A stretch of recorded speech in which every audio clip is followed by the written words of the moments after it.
Ladies and gentlemen, good day and welcome to the Parag Milk Foods Limited Q3 FY26 earnings conference call. As a reminder, all participant lines will be in the listen-only mode, and there will be an opportunity for you to ask questions after the presentation concludes. Should you need assistance during this conference, please signal an operator by pressing star, then 0 on your touchtone phone. Please note that this conference is being recorded. I now hand the conference over to Mr. Brian DePena, Head of Investor Relations. Thank you, and over to you, sir. Good day, everyone, and a warm welcome to the Q3 FY26 earnings call of Parag Milk Foods Limited. We are glad to have you all join this meeting virtually. For the meeting today, we have with us our Executive Director, Ms. Akshali Shah, our Chief Operating Officer, Mr. Rahul Kumar Srivastava, our Chief Strategy Officer, Mr. Ankit Jain, and myself, Head of Investor Relations, Brian DePena. After the presentation concludes, we will commence with the Q&A session. While asking a question, I would request you to announce your name and organization.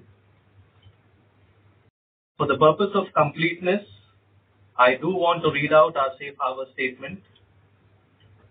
Certain statements in this meeting with regard to our future growth prospects are forward-looking statements which involve a number of risks and uncertainties that could cause actual results to differ materially from those in such forward-looking statements. I now hand over to Ms. Akshali Shah for the opening remarks. Over to you, Akshali. Thank you, Brian. Good evening, everyone, and thank you for joining us today. As we begin this new calendar year, I wish you all a healthy and a prosperous year ahead.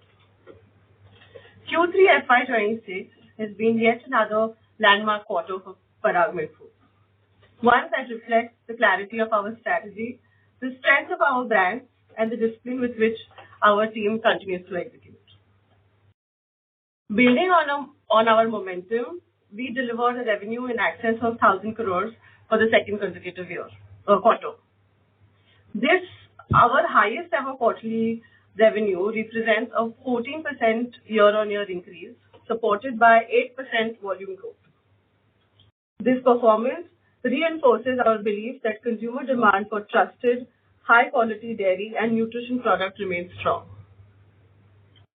For the first 9 months of FY26, our revenue reached of rupees 2,872 crores, reflecting a 14% year-on-year increase with underlying volume of 8%. These achievements provide a solid foundation and underscoring the resilience of our business model. That is, built on a strong brand, differentiated offering, and an extensive pan-India reach. Our core categories, that is ghee, cheese, paneer, continue to be the backbone of our performance. During the Q3, these categories recorded a 12% volume growth, and together they contribute to 64% of the total revenue. They remain pivotal to our scale and profitability. Our new age business is increasingly shaping the future portfolio of the company. During Q3, Pride of Cows and Avatar continued their strong momentum, delivered a robust 123% year-on-year growth, and for the first time ever crossing the 100 crore mark in quarterly revenue. On a year-to-date basis till December FY26, the new age business now contributes to 9% of our overall revenue, up from 6% in the same year last year, reflecting its growing strategic significance within the portfolio. Avatar in particular maintains a strong growth trajectory, achieving six-fold growth in the last 3 years during the same 9-month period. The recently launched protein vapor bar has received an encouraging consumer response, contributing to 8% to the brand revenue, and has now been scaled up for nationwide distribution. Together, these developments reinforce our journey towards becoming a health and nutrition-led organization, anchored by a premium portfolio and align with the long-term shift in consumer behavior towards purposeful consumption. The Government of India notified the provision of the 4 new labor codes in November 2025 in accordance to the requirements of INDS 19 employee benefits.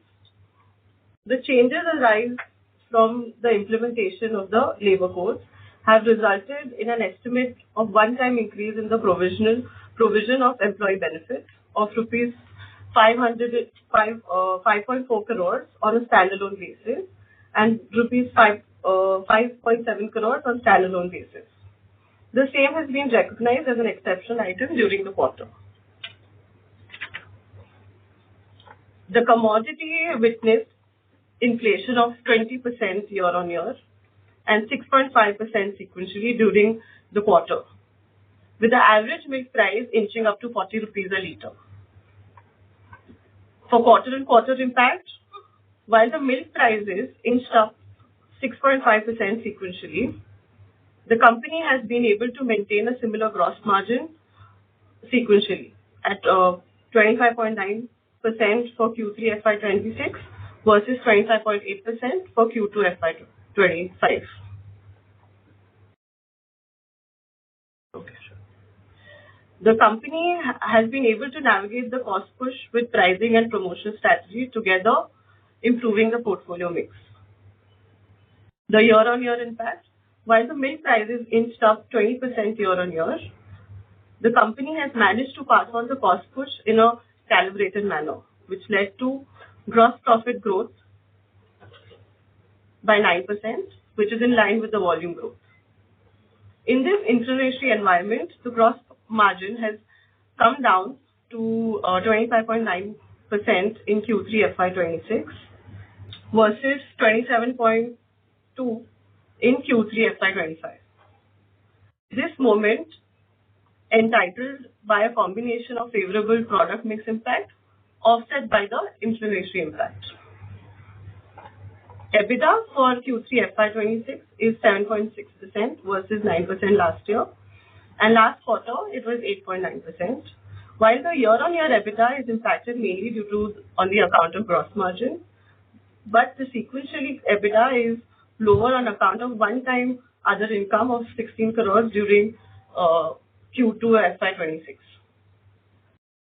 Profit after tax and before the exceptional item stood at rupees 35 crores, representing a year-on-year decline of 2%. On a 9-month basis, EBITDA stands at 8.7% versus 8.1% versus 8.7% last year, was down mainly on account of higher employee costs and other expense. However, on absolute basis, the EBITDA has grown by 6.5%, which is 232 crores. While the PAT before the exceptional item grew by 17% to rupees 109 crores, reflecting the underlying strength of the business. Brand building continued to remain a key priority for us. During the quarter, the company further strengthened its brand building initiatives through series of impactful marketing and visibility campaigns across its portfolio. Govardhan and Go enhanced their presence with nationwide reach through Kaun Banega Crorepati and Super Dancer, targeting mass family audience through television and digital platforms. To further strengthen the household penetration and make sure pure cow ghee accessible to wider consumer base, we introduced Govardhan ghee in a 20 ml sachet pack at an affordable price point of 20 rupees. This initiative allows first-time and value-seeking consumers to experience the purity and quality of Govardhan brand without a higher entry barrier. It also supports in increasing trials, daily usage, occasional usage, and deeper reach across urban and rural markets. Pride of Cows continued to reinforce its position as India's most premium single-origin dairy brand through dynamic multi-platform campaigns, showcasing its commitment towards purity, traceability, and quality. For Avatar, our homegrown nutrition brand strengthened its brand presence by collaborating with a Bollywood celebrity, that is Janvi Kapoor, as a face of its overall marketing initiative. This association aligns with Avatar's positioning for fitness, performance, and modern nutrition, helping us deepen the relevance with younger and health-conscious consumers. Looking forward, the milk prices are expected to remain elevated in the near term. The company remains focused on navigating this environment through disciplined pricing, continuous improvement in the product and the portfolio mix, the operational efficiency, and we continue to pursue measured distribution expansion and new product development to drive the sustainable and profitable growth. To conclude this quarter, this reflects the resilience of our business model and our ability to deliver growth while managing industry-wide cost pressures. We remain committed to become a health and nutrition company with a long-term focus on profitability and stakeholder value. I would like to thank you, everybody, for the continued trust and support, and we're happy to take questions now. Over to Brian.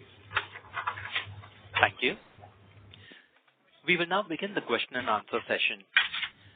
Anyone who wishes to ask a question may press star and 1 on their touchtone telephone. If you wish to remove yourself from the question queue, you may press star and 2. Participants are requested to please use handsets while asking a question. Ladies and gentlemen, we will now wait for a moment while the question queue assembles.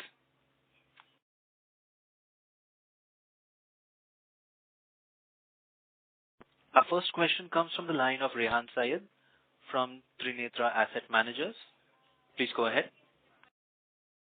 Yeah, good evening to the team and thanks for taking my question. So my first question is around your Avatar business. So Avatar has kind of crossed the 100 crore quarterly revenue mark for the first time with a massive 23% YY growth. So can you break down how much of this surge is driven by new product launches like tiramisu protein bar versus deeper penetration of the existing portfolio? This is my first question. For your question, Yeah. while Avatar has grown, hello, hi Priyank. Thank you for your question. The brand, which is the new age business combining of Avatar and Pride of Cows, has grown more than 100 crores. It's a landmark achievement again for this quarter. To your specific question, Avatar protein wafer bar as a category, as a portfolio, is now comprising 8% of the total brand revenue. Yeah. Okay.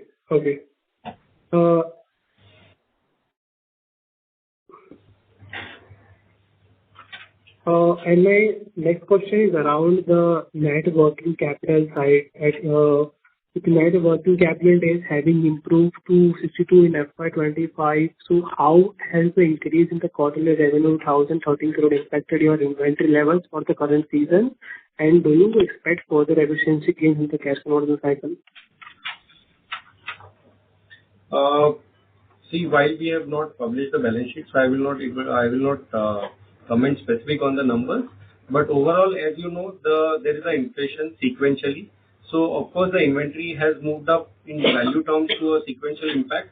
But because of a high inventory as at September end, because we were ahead of festive, so inventory has significantly come down during quarter 3, which is evident from the LODR financials which has been published, whereby the change in inventory is reflecting 34 crores on a consolidated basis. However, it is lower on account of the inflationary impact, and hence it looks like 34 crores reduction. Okay. And one last question from my side. Sorry to interrupt. Rehan, we request you to please rejoin the queue if you have any further questions. Thank you. Ladies and gentlemen, you are requested to please limit yourselves to one question only. If you have any further questions, you may rejoin the queue. Our next question comes from the line of Rahul Jain from Credence Wealth. Please go ahead. Thanks for the opportunity. Congratulations, the entire team at Parag Milk Foods for a good set of numbers in an inflationary milk environment. Sir, first question is with regards to milk inflation. You already alluded in your initial remarks as well as in presentation about the kind of inflation which has been seen in quarter three also. So, typically post the end of quarter, are the milk prices now more stable or have they moved up? And also, this is coming a little muffled. Hello, Rahul. Is this better? A little muffled. Is this better? Yeah, you just start with your name. Yeah, it's better now. You just start with your name. Okay. Sure. So, ma'am, my question was regarding the milk prices. Have they been stable post quarter end?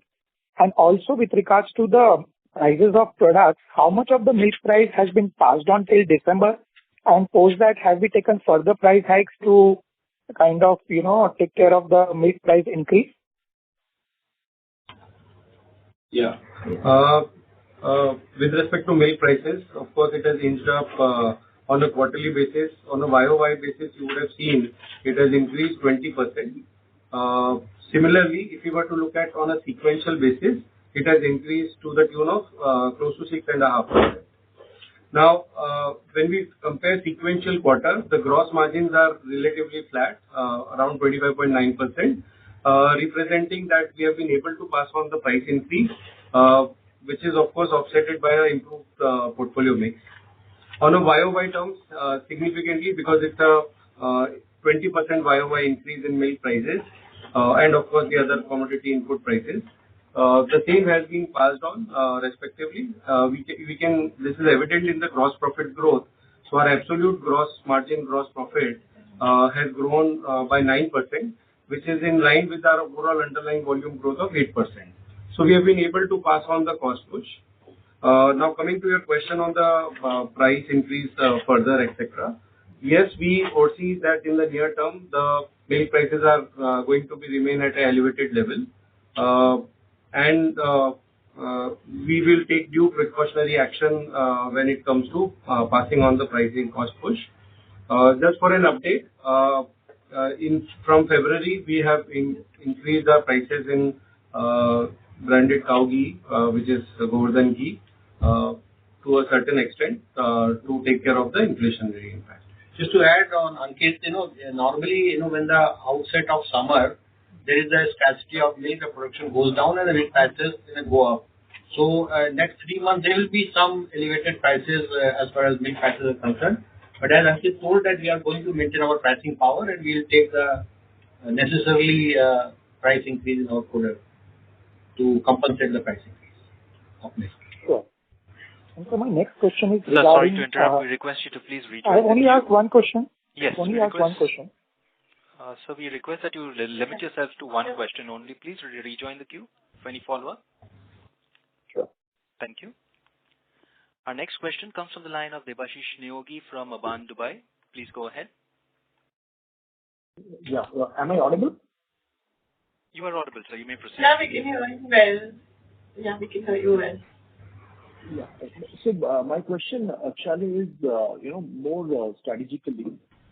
Strategic question is, we have the highest contribution to value-added products, but our margin is the lowest in the industry.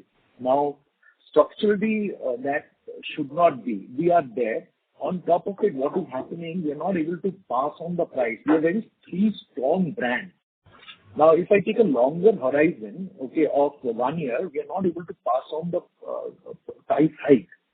So why is it so? Which is why our margin is static, or it has come down in a 9-month period. So why is it so? Is it because the 30% of the business is creating problem, or is it because we supply to institution at such unfavorable price and overall the margin table is coming down? Because as FMCG brand, the margins are a commodity. We are talking about being a health and nutrition brand, but the margin doesn't speak of it. And I'm not looking at quarter or 9 months. I'm looking at 1.5, 2 years. And on top of it, I feel also, there's a last mile leak happening because I've personally worked in the market in Calcutta and Bombay. Calcutta distribution is weak, very weak to say the least. And in Bombay also, I find, the distribution not up to the mark. So I just want to know that we may have great brands, but we may be having last mile weak in terms of distribution. So can you throw some light on the distribution figures in terms of direct outlets covered now vis-a-vis last 1 year? Also the width and the depth of the distribution?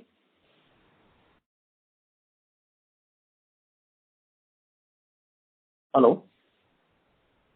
Great. Hi, Hello. so we got your questions. I'm just going to take your questions in two parts. One is first you asked about the margins and, where we have a portfolio which is high value added. So how is the margins going to play out in the near future? Right. And the second part that you're asking about is distribution. Okay. Just if you can see the slide on your screen, our gross margin FY23 was 20%, and it's now moved to in FY25 it's moved to 26%. Yeah. So of course the portfolio mix and the channel mix plays a very important role when it comes to gross margins. And if you can see our continuous effort is actually scaling out to be how you can see that on the screen, that is inched up by almost 6%. That is there. So coming to the distribution, and I'll go over to Rahulji on Calcutta distribution versus Bombay. See, we have Sorry to interrupt. Actually, 23 maybe one of you. I'm talking from 24 and 25 because 23 we took a lot of write-offs. Maybe the write-off was much more than what is needed. I'm just talking for the last 1.5 years. If your value-added component is increasing, if Avatar is doing well, New Age is doing well, Core is doing well, so then structurally the margin profile should improve in the last 1.5 years. Is what I'm saying. So if you can see, even with the cost pressure that we have, year on year it's increased by 20%.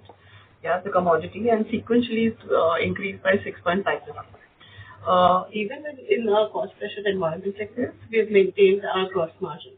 Yeah, that's because of course of we have better product and portfolio mix, which was also offset by inflation, because we take our price increase in a staggered or a calibrated manner that you can see. So of course that lag you can see, but we were able to maintain our gross margins.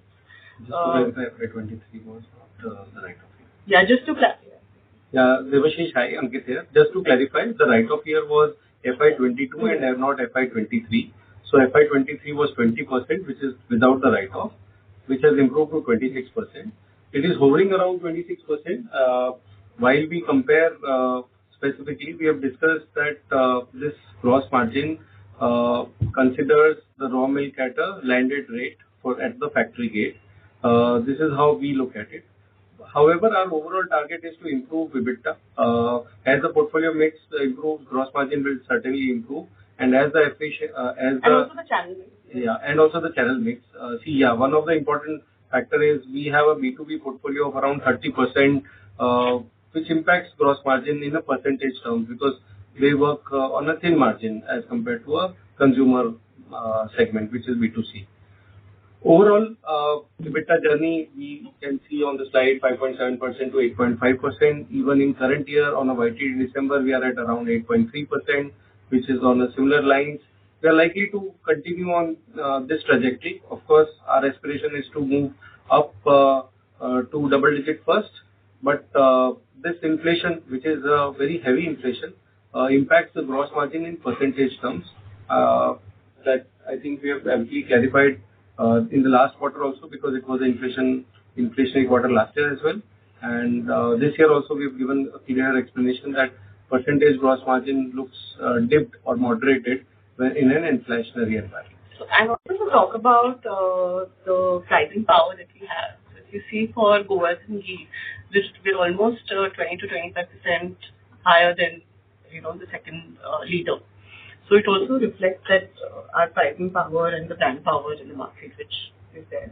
So all we really need to work on is a better channel mix and, of course, strengthen our portfolio. Yeah, which means the channel mix is diluting now. the pricing power is channel mix is diluting, Debashish, right? sorry to interrupt. May we request you to please rejoin the queue if you have any further questions? No, I'm not asking further question. I'm just, follow up on the question she's answering and just follow up, I'm doing a follow-up on the answer because I'm not convinced on the answer. I didn't ask a separate question. Please go ahead. So what I'm saying, actually, is that the channel mix actually is not reflecting the pricing power, which means in B2C, we are able to maintain the margin, but in B2B, it is pulling it down, you know. So that is not a brand should work on, right? So I don't know. I'm saying ultimately it's not reflecting.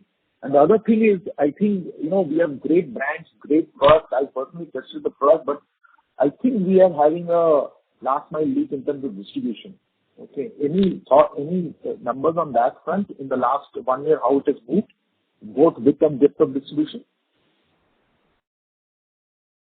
So, Devashish, as far as distribution is concerned, this is one of our major sales KPI to disrupt the distribution, to have a very massive distribution, as you rightly pointed out. So, one of the zone what we are concentrating on the east and northeast. So, basically, all these seven sisters as well as Calcutta and Odisha.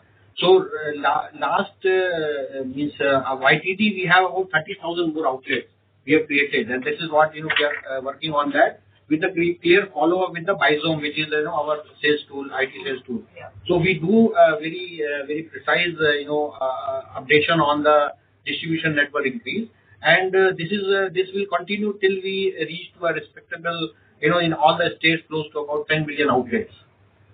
Yeah, I'll answer on the gross margin front. See, while B2B business, as you're saying, doesn't fetch, doesn't reflect. See, B2B business, one portion of it is largely SMP, skim milk powder. Now, skim milk powder is a commodity. So when we look at the portfolio of ghee plus SMP, we have to actually look at ghee plus SMP combined together to look at the gross margin, because SMP is finally a byproduct which gets generated, which is at times margin dilutive, at times a very nominal margin accretive. So what happens is the denominator with respect to turnover increases because of SMP sales, and thereby it impacts the gross margin in terms of the percentage, because the realization is more on ghee and not on SMP. That's one part of it. In terms of Horeca, the market is quite competitive. We are competitively priced as compared to any other one of our other competition. So that doesn't seem a margin pressing point, but it is the turnover of this kind of byproduct which impacts the overall gross margin profile. Plus, we need to see cheese and whey also in tandem when you look at the gross margins. Understood. Thanks, Lakshmi. Thanks, Saurabh. Thanks. We All the will best. be happy to help you offline. Yeah, if you have further questions. Thank you. All the best for future. Thank you. Thank you. Thank you. Our next question is from the line of Parikshit Gujarati from Niveshaay. Please go ahead. Hello. Thank you for this opportunity. So my first question was, from this Cuttlefish channel checks, what I have heard is you have increased the prices of Avatar whey protein 2 times in the last 3 months. And my second question was that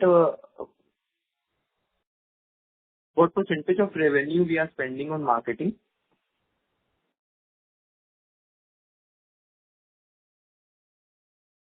Hello. Yeah, so in marketing, we spend around 3.5 to 4%. Last year also was around 4%. Considering the inflationary impact, this year percentage might look little subdued, but we spend around 3.5%. Now your question on Avatar whey protein, I'm not clear. If you can elaborate. Your voice is a little. So, Can you answer? so from the channel checks, what I got was you have increased the prices of Avatar whey protein 2 times in the previous 3 months. So what was the reason for that? So basically, it decreases our competitiveness, and because we have an in-house whey protein production facility, so our prices should be lower, right? So that was my question. So let me, I understood your question now.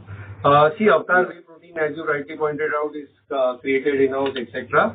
And you will know that on a comparative basis, the whey protein in India is all imported. So when it is imported, of course, it has a inflationary impact on account of not only FX, but on account of the protein prices overall across the globe. Now, of course, these two factors create a lot of impact when it comes to the competition. We don't want to be again behind the competition. We are almost at par with competition when you will find this. But what is happening is when you're noticing in the past 3 months specifically, in September 22, on 22nd September 2025, we had to compulsorily reduce the prices in spite of the increase in the cost as a part of the GST measure, which we have passed on as a benefit. But as we progress further and as the input material cost increase, because finally the milk, while it is used for cheese, it is used for whey as well. So as the milk prices have increased, as the input prices have increased, we have passed on that cost push even in Avatar as well. And we are quite competitive when it comes to the category that can be searched on Amazon or on our website or any other health and nutrition website like Yuga Life, where you will find us equally competitive when compared to other brands. Plus, the brand positioning also plays a very key role when it comes to pricing. Brand positioning also plays a very key role when it comes to pricing, and we wanted to be with the leading market the pricing aspect. So as per the competition, we put our pricing strategy. Okay. So just a follow-up question. Why are employee costs jumped YOY by 25%? Why is such a big jump? Yeah, so your observation is right. See, typically, if you look at even in last year, Q3, the employee cost has increased significantly. So on a consolidated basis, sequentially, the employee cost has increased by around 16%. Because typically our appraisal cycle, the closure on the appraisal happens during Q3. So our Q3 is always heavier in terms of the employee cost because of the arrears payout. Plus, this quarter we also had a small portion of it, but we have added additional hiring as part of our distribution strategy. So we have hired more feet on the ground to a certain extent. So that's a combination impact. But plus we have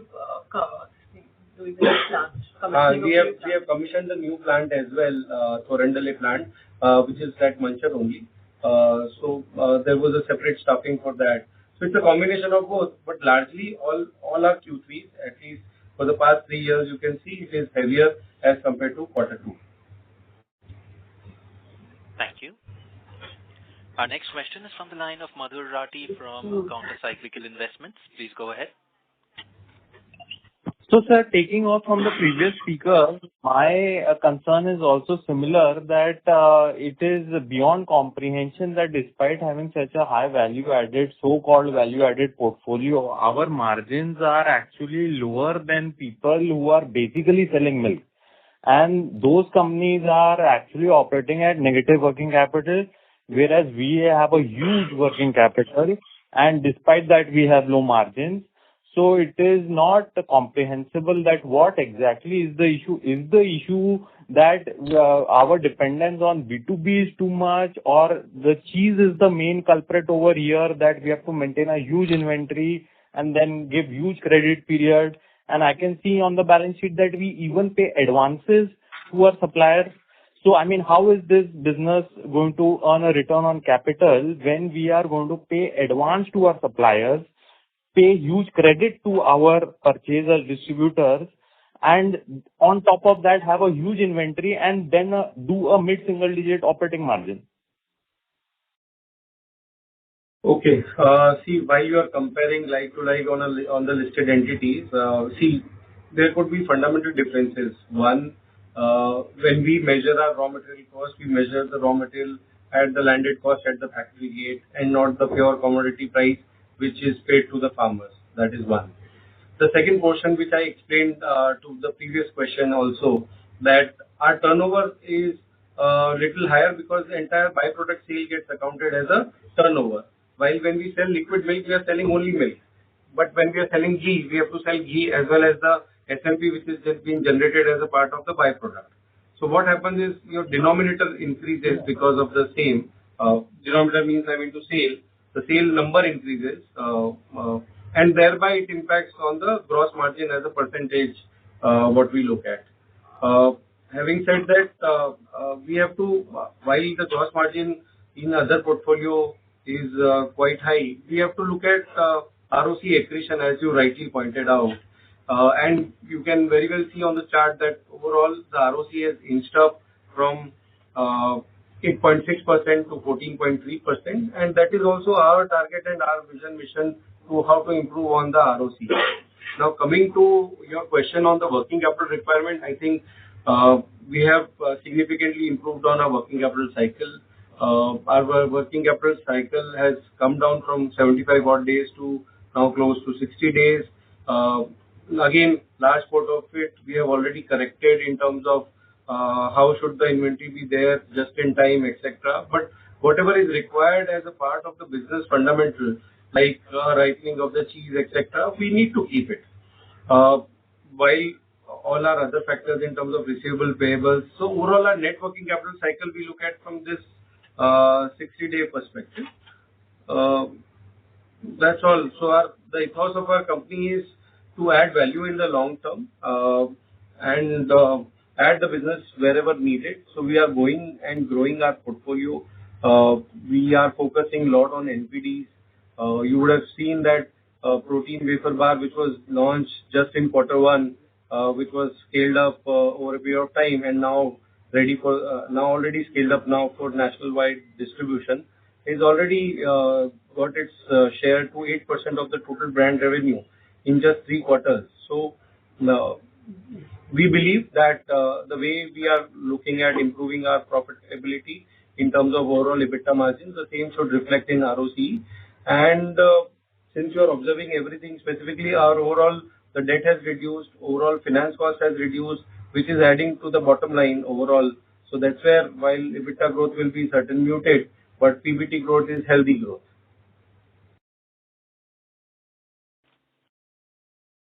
Thank you. Yes. Our next question is from the line of Preet Nagarsheth from Wealth Advisor. Please go ahead. So I wanted to talk about the increase in milk prices, and my concern is that given the next year is supposed to be an El Nino year, and with severe summer expected, do we anticipate the inflation in prices to continue north of Q1 also for the next financial year? Can you please shed some light on that? No, the prices, as I mentioned, that it is also with the seasonality, and the seasonality is basically summer where the milk production goes down and demand is there in terms of ice cream and other products. So there will be some inflation in the last quarter of this, right, up to March, April. And then next year, again, on the onset of monsoon, the prices, start softening. So basically, it will not be continuously, increase from this quarter to next quarter to next quarter. But till the summer is there, I think there will be one or two more price increases. Okay. And this is regarding... Yeah. So I also wanted to understand that regarding the FTAs that are getting signed, do we anticipate any risk of protein coming into the country without duties or lower duties that could impact us? No. In fact, there is a shortage of protein across the world, and basically even FTA, the dairies are not included. They are not included. So the FTA is isolated. Dairy is isolated from FTA. So there is no risk, I would say. That one. Thank you. Our next question is from the line of Mohit Dodeja from MK Global. Please go ahead. Yeah, hi. Thanks for the opportunity. So, could you please highlight the breakup in the ingredients business? What is driven by? Is this driven by lower SMP sales? And how should we see the growth here? And for Pride of Cow's milk, what is the growth trend and the milk and the mix of non-milk shares? So because I'm asking because we have been seeing Pride of Cow getting used in Blue Tokai outlets. So just wanted to know the share of B2B for Pride of Cow. See, with respect to ingredient business, of course, yes, the large part of the degrowth is coming from SMP. Observation is right.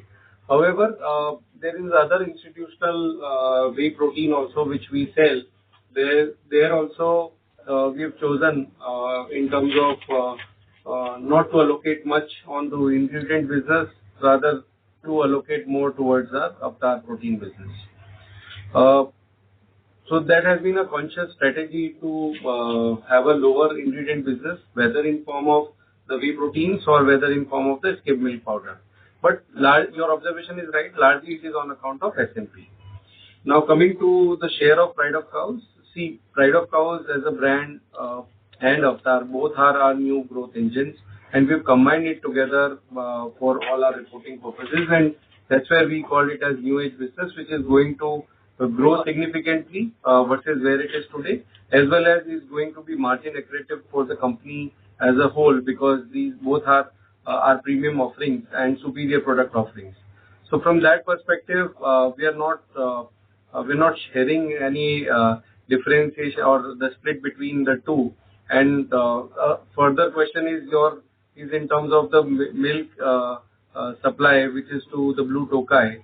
See, we always evaluate market if there is a opportunity to create a surplus milk.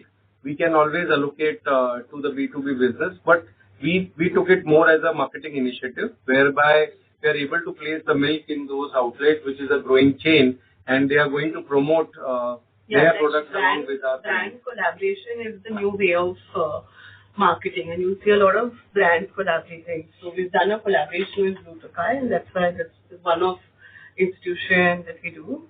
Plus, to give you a breakup on the plain milk, liquid milk, and value added for Pride of Cow, right now it's too small to actually comment. But if anything in the near future, we will definitely keep you posted. Okay. Thank you so much. Thank you. Our next question comes from the line of Dwanil Desai from Turtle Capital. Please go ahead. Hi, good afternoon, everyone. Am I audible? You are audible, sir. You may proceed. Yes.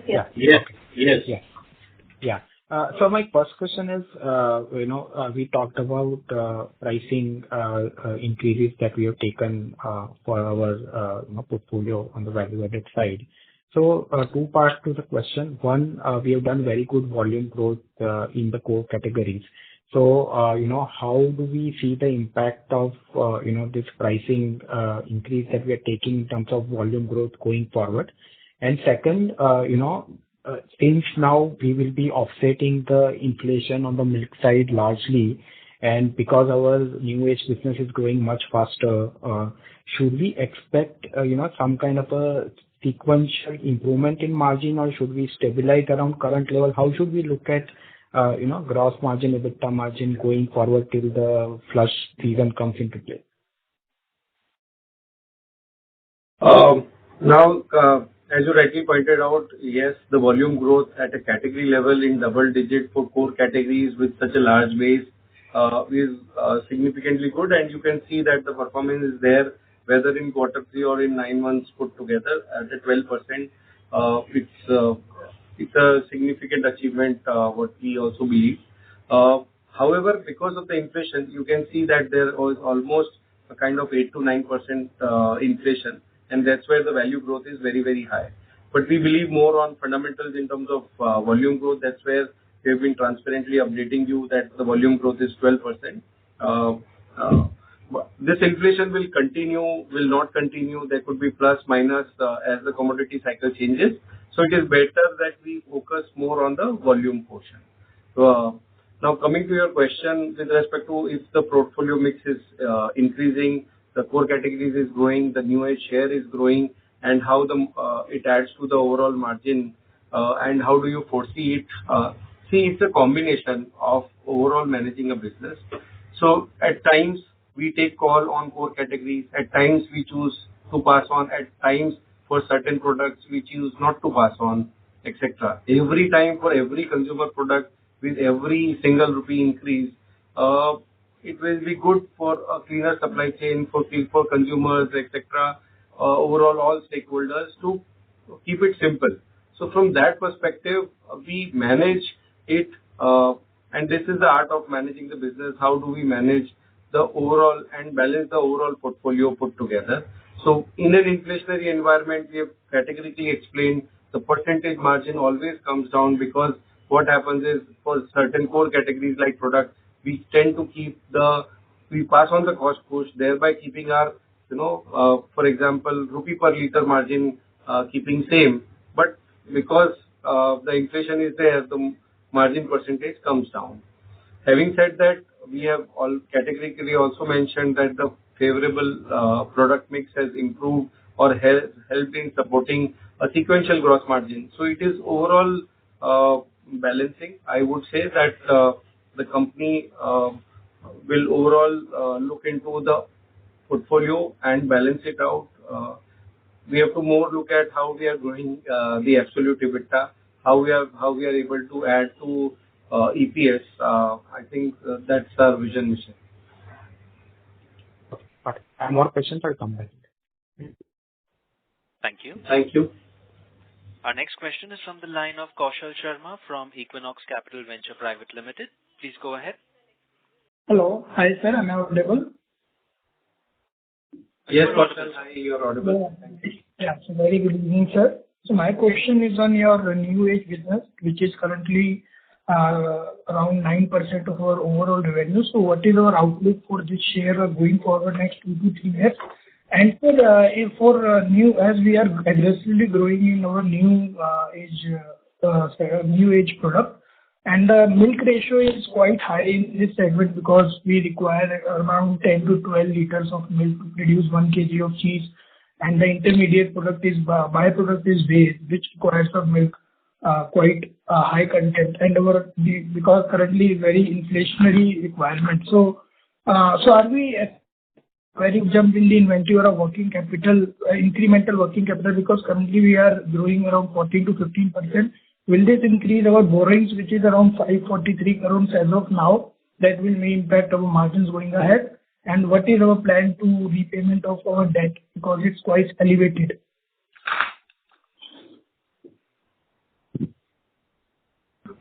So you were talking about the new age business, percentage. So based on our, the long-term planning, we have with the growth rate of 15 to 20% per year, our new age business will contribute around 20% in next 2 to 3 years. That is what we are targeting, and will happen because of the good base now we are having, and now we already crossed about 100 crores per quarter. Based on So see, while your observation is with respect to whether we will need more working capital as the new age business is growing. See, the new age business is growing on account of both Avatar and Pride of Cows, and we also have institutional business. So in when it comes to getting into whey, so we don't need to worry on the whey sourcing as such. I think the levels at which we are there and the levels of inventory which we are maintaining, we are not going to significantly increase from where it is. We are looking at in terms of volume. See, while inflation may create a number in terms of the overall value of the inventory, however, we look at more inventory in terms of the quantitative terms. And in quantitative terms, the inventory is, just to update you, is almost same as what was there in last year, December 2024, in spite of the strong growth in the business at an overall level. So it will not the debt levels, etc. Is not going to impact the EBITDA margins as such, because if there is an elevated interest cost, it will be down. But as you see, the interest cost has been coming down as a percentage of sales, so it has come down significantly because there is a reduction in the debt. So while you're talking of increase in debt, see, in last year, as on 31st March 2025, our gross debt was around, on a consolidated basis, was around 615 crores, which as on 30th September is 483 crores. while on net debt is around 435 crores as on 30th September. So we have, of course, reduced the debt levels. We will be conscious about choosing when to introduce debt, etc. However, that's a call we will take because, see, overall we are generating cash flows. If you look at our cash flow from operating activities has increased significantly. 2 years back, we were using the cash flow. Now we are generating cash flow year on year. In half year itself, we have generated 99 crores, which is good to fund our overall capital expenditure program. And in fact, if you look at last year also, we have funded the entire capital expenditure through in-house accruals only. So with that perspective in mind, we are not going to, of course, increase the debt levels. Debt levels versus last year definitely is going to look moderated only, significantly moderated versus what it was there last year.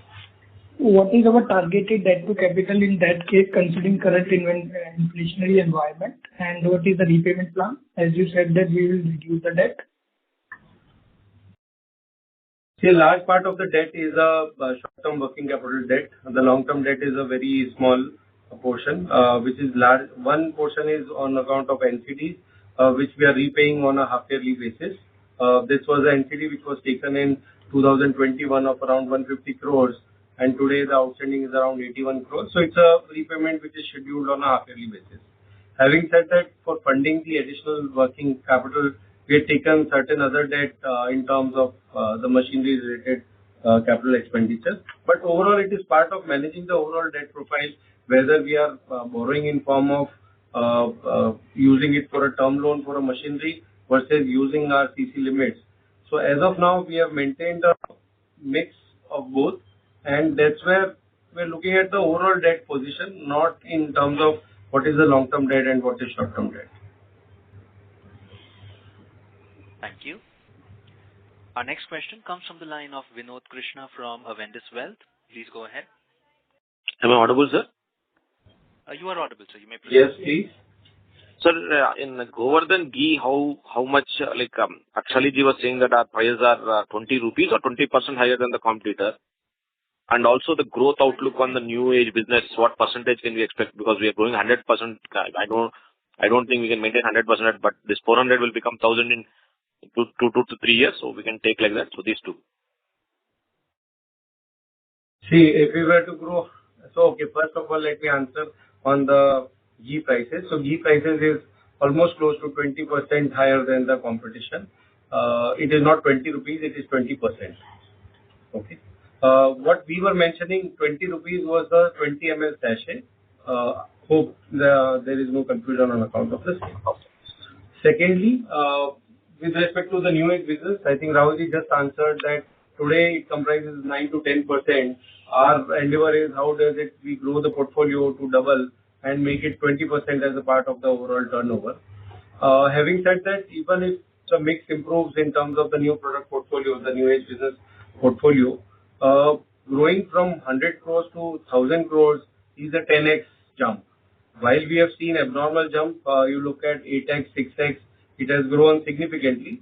But in 2 years, getting to 1,000 is little far-fetched. However, the endeavor will be to continue the growth trajectory on the similar lines where we have been growing 8x, 6x. We will see how we are able to continue with this momentum and the journey. Thank you, sir. And working capital is around 60 days, right? We can take that, or 60 to 65 days. It will be around that, net working capital. Yes. Net working capital is around 60-65 days. And we can assume that same will continue. Yeah. And we will expect. Assume that. Thank you, sir. Thank you very much. Sorry. Thank you very much. Thank you. Thank you.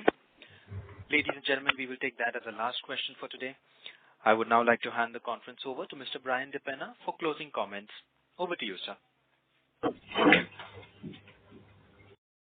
On behalf of Parag Milk Foods Limited, I would like to thank all of you who have joined us online.